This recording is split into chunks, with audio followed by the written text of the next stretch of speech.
This presentation provides an overview of Idaho's Future Readiness Project, often called the FRP. The FRP is a statewide graduation requirement designed to help students prepare for life after high school, not just by completing an assignment, but by developing skills, applying learning through experience, and practicing how to clearly explain what they know and can do. The FRP impacts many groups. It matters to students who are planning what comes next, families supporting those decisions, educators and counselors guiding learning, school leaders designing systems, and policymakers thinking about workforce readiness. Beginning with the class of 2028, all Idaho students must complete a Future Readiness Project by the end of grade 12. Each project includes real-world experience, growth in Idaho's college and career readiness competencies, and reflection that connects experience to learning. It's important to clarify expectations. The FRP is a flexible, skill-focused capstone that connects learning to future pathways. It is not just a paper, not just a presentation, and not a traditional senior project where every student completes the same task. Instead, the emphasis is on the learning process: planning, decision-making, problem-solving, and reflection. In the past, students were often encouraged to choose a career early and follow a straight path. The FRP reflects a shift in thinking. Rather than asking students to commit to a single career, the FRP helps students explore industries and roles, practice transferable skills, and reflect on what they are learning along the way. The goal is readiness and adaptability, not early certainty. Research shows students are more successful and satisfied long-term when they experience mentorship, long-term projects, real work, and meaningful participation in communities. Without structured exploration, many students default to careers they already know or believe are achievable. The FRP is intentionally designed to expand awareness, access, and opportunity for all students, especially those who may not already have access to professional networks or career exposure. There are 4 types of future readiness projects: work-based learning, project-based, portfolio-based, and research-based. These types are equally valid. They are not tracks, levels, or rankings. They simply offer different ways for students to explore interests, demonstrate readiness, and engage in meaningful learning based on their goals, access, and learning style. The 4 types of future readiness projects are designed to look different on purpose. Work-based learning FRPs go beyond job shadowing. Instead of simply observing and writing a report, students explore an industry through the lens of a real challenge. For example, a student interested in healthcare might work with a local clinic to understand challenges related to patient access, staffing, scheduling, or communication. Reflection focuses on workplace systems, professional expectations, and the skills the student practiced in that environment. Project-based FRPs center on identifying a real community problem and creating a thoughtful solution. For example, a student might notice a lack of seating in a public space and design and build a park bench for the community. Along the way, the student reflects on planning, materials, safety, budgeting, teamwork, and feedback. They also reflect on the different careers involved in the project, such as design, construction, project management, and public service, as well as the decisions they made and the relationships they built throughout the process. The learning comes not just from the finished product, but from the decisions and relationships that shape the work along the way. Research-based FRPs involve investigating a problem that impacts a community or organization.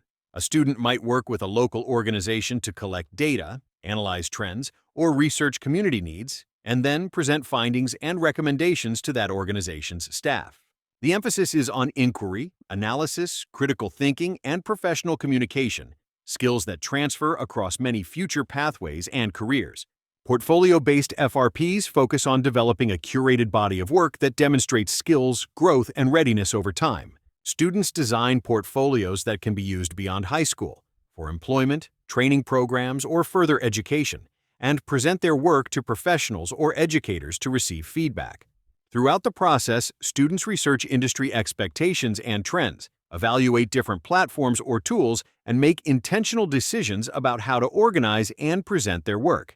They reflect on why certain artifacts best represent their skills, how their work has evolved over time, and what competencies are demonstrated through their experiences. The portfolio becomes both a product and a reflection tool, helping students articulate what they know, what they can do, and how they might apply those skills in future settings. Now that we have explored the 4 types of future readiness projects, we will shift to how schools create the conditions that make these projects meaningful. This shift does not come from asking students to do more or asking educators to manage more. It comes from intentionally designing systems, resources, and expectations that support student ownership, deeper learning, and authentic experiences. When these conditions are in place, future readiness projects move beyond compliance and become powerful learning experiences. Every future readiness project, regardless of type, follows the same learning process. Students begin with pre-exploration, where they consider multiple ideas and pathways. They move into project design, where they plan what they will do and what they want to learn. Next comes implementation, where students carry out the project, encounter real challenges, and gather experience. Throughout the process, students engage in reflection, making sense of what they are learning and how it connects to future goals. The project may look different for each student, but the learning process is shared. To support this shared process, schools can use a universal student project guide. Rather than creating a different system for each project type, one guide outlines the sections and expectations that apply to all future readiness projects. This guide could include the project types and guiding questions, pre-exploration activities, a clear project description, expected deliverables, a timeline with checkpoints, a plan for presentation or sharing, and reflection prompts tied to skill development. The guide serves as a roadmap for students and a shared reference point for educators. When schools design the process clearly, students gain independence. With a shared guide, students can navigate the steps of the project, make decisions, track progress, and understand what comes next without waiting for constant direction.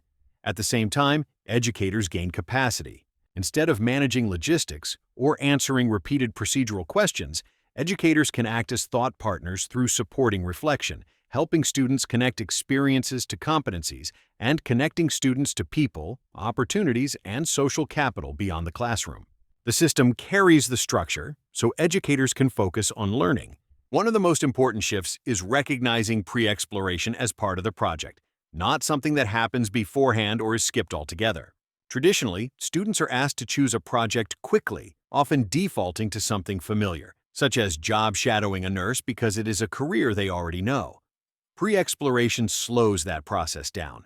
It encourages students to brainstorm multiple ideas, compare project types, explore industries through systems and challenges, and ask deeper questions about how work actually happens. This is what helps students move beyond surface-level experiences and into understanding problems, roles, workflows, and opportunities within an industry, and sometimes exposes them to careers they had never considered. Another key condition is shifting how and where students present their work. Future readiness projects do not require educators to funnel hundreds of students through identical classroom presentations. Instead, students share their work in the most authentic setting possible. For example, a student working with an organization might present their project directly to that organization, receive feedback, have the work acknowledged, and then reflect on that experience. In a portfolio-based project, students might present their work to peers in the same field, such as other welders, artists, or designers who provide feedback. Students can then reflect on how that feedback informs their growth. Students bring this experience back into the school setting through reflection, rather than schools trying to simulate authenticity through artificial presentations. These changes are intentional. They shift the focus away from completing a project for a grade and toward learning through experience. The project itself becomes a way for students to gather information, test ideas, and practice skills. Reflection is where readiness is built, where students articulate what they learned, how they grew, and how they will apply those skills moving forward. It's also important to be clear about how districts approach alternative projects. Districts should not design their entire future readiness project process out of fear of accommodating special situations. Instead, districts should design a strong, comprehensive process that benefits the majority of students, while intentionally defining alternative pathways for students who need them. Students with disabilities, students who transfer into a district late, or students facing other significant barriers may require an alternative approach. For these situations, districts should adopt a clear policy that outlines who qualifies for an alternative project and what those options include. An alternative project might involve a structured series of reflections or essays based on lived experience and organized around Idaho's college and career readiness competencies, where students reflect on what they have learned, how they have demonstrated each competency, and how they will transfer those skills into future education, training, or work settings. Alternative projects are not a lower standard. They are a different way to demonstrate readiness, designed intentionally rather than reactively. Before closing, it's important to address why this is called a Future Readiness Project and not a senior project. This work is not intended to begin and end in a student's 12th grade year. Projects can start earlier in high school, building over time as students gain experiences, refine interests, and develop skills. More importantly, the goal is not to complete a single capstone task. The goal is to help students practice identifying, developing, and articulating skills that prepare them for what comes next. The focus is on readiness, not on checking a box at the end of high school.